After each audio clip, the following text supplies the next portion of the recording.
Good morning student. मैं Saddam sir सरल रसायन यूट्यूब चैनल पर आपका इस्तकबाल करता हूँ।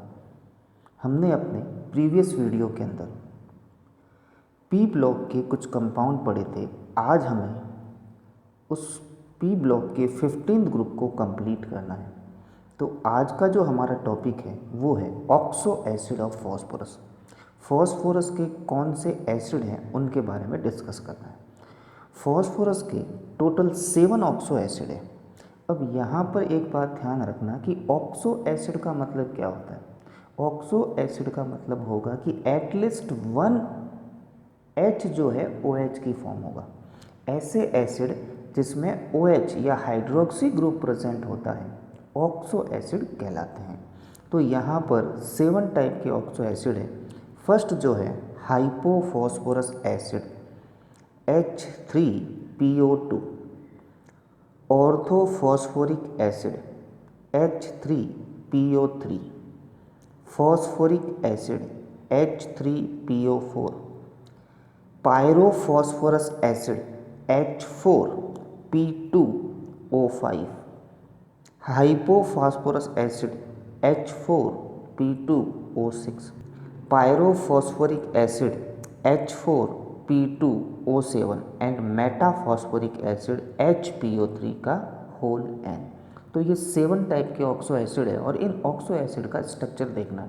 तो फर्स्ट ऑक्सो एसिड जो हम लेंगे वो है हाइपोफॉस्फोरस एसिड। अब यहाँ पे हमने कहा है ऑक्सो एसिड। ऑक्सो एसिड का मतलब ये होता है कि जिसमें एक OH ग्रुप हो कम से कम।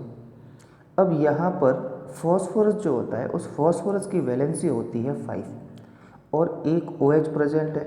अब रिमेन जो है एक ऑक्सीजन हमेशा फॉस्फोरस से डबल बॉन्ड से जुड़ा हुआ होगा। तो यहाँ पर मैं ऑक्सीजन के साथ डबल बॉन्ड से इसको जोड़ देता हूँ। अब हमारे पास फॉस्फोरस की कितनी वैलेंसी बची? 3 बची। 2 तो कंप्लीट हो गई ऑक्सीजन और फॉस्फोरस के बीच में। तो एक OH होना चाहिए, लीजिए एक OH। फिर क्या बचे? रिमेन 2 H बचे। तो H और ये अगला वाला भी H बनेगा। तो इस तरीके से होता है हाइपोफॉस्फोरस एसिड।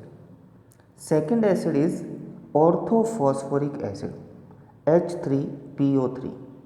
H3PO3 में वही कॉन्सेप्ट चलेगा, एक फॉस्फोरस ऑक्सीजन के साथ डबल बॉन्ड में। अब यहाँ पर 3 हाइड्रोजन है और 2 ऑक्सीजन रिमेन बचे। तो इसमें एक कंडीशन ध्यान रखनी है कि एक OH तो हो गई, तो यहाँ पर हमने एक OH लिख लिया। अब कंडीशन यहाँ पर ये आ रही है कि फॉस्फोरस की 4 वैलेंसी कंप्लीट हो गई और हमारे पास एक हाइड्रोजन और एक ऑक्सीजन बचा है और एक वैलेंसी रिमेन है। तो उस एक वैलेंसी के अंदर ऑक्सीजन और हाइड्रोजन दोनों जुड़ जाएंगे, यानी क्या हो गया? OH बन गया। OH आके जुड़ जाता है इसके अंदर। नेक्स्ट जो फॉस्फोरिक एसिड है वो है H3PO4। तो यहाँ पर क्या हो जाएंगे? नंबर ऑफ OH इंक्रीज हो जाएंगे। नेक्स्ट है पायरोफॉस्फोरस एसिड H4P2O5। अब यहाँ पर 2 फॉस्फोरस है तो इसके अंदर जो फॉस्फोरस एसिड थे उसकी 2 चेन को ऑक्सीजन के थ्रू जोड़ दो। इसी तरीके से हाइपोफॉस्फोरिक एसिड में भी यही कंडीशन है, सिर्फ एक फॉस्फोरिक एसिड वाले ग्रुप में OH इंक्रीज हो जाता है। और लास्ट बचा हमारे पास पायरोफॉस्फोरिक एसिड, तो इसमें सब जगह OH आ जाएगा।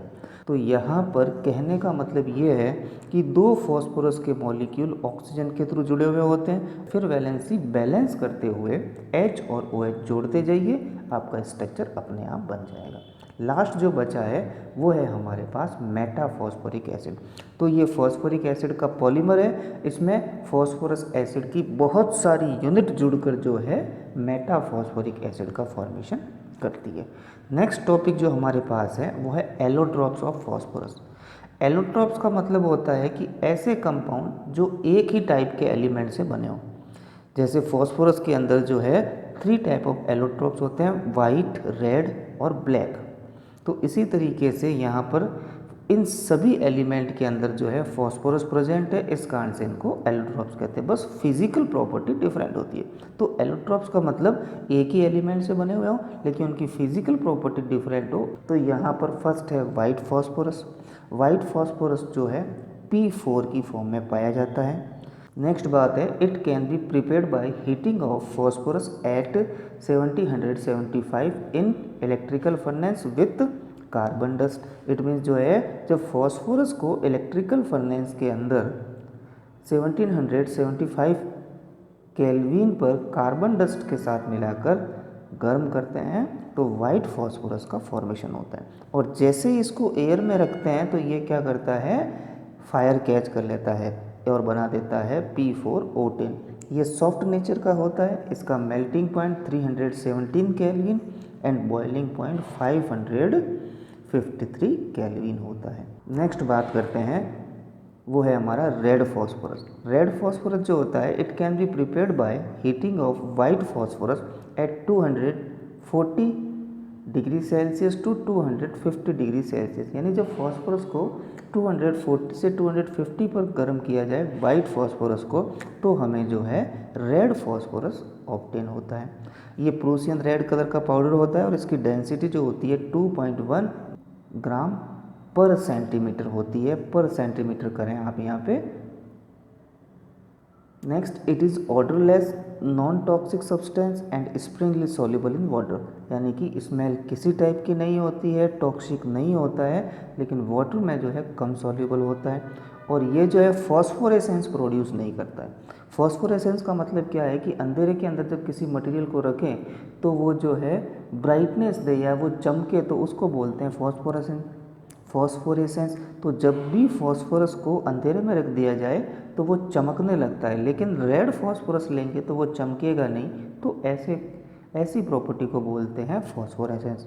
अब केमिकली इनर्ट होता है, लेकिन 260 डिग्री सेल्सियस पर बर्न होके P2O5 का फॉर्मेशन करता है।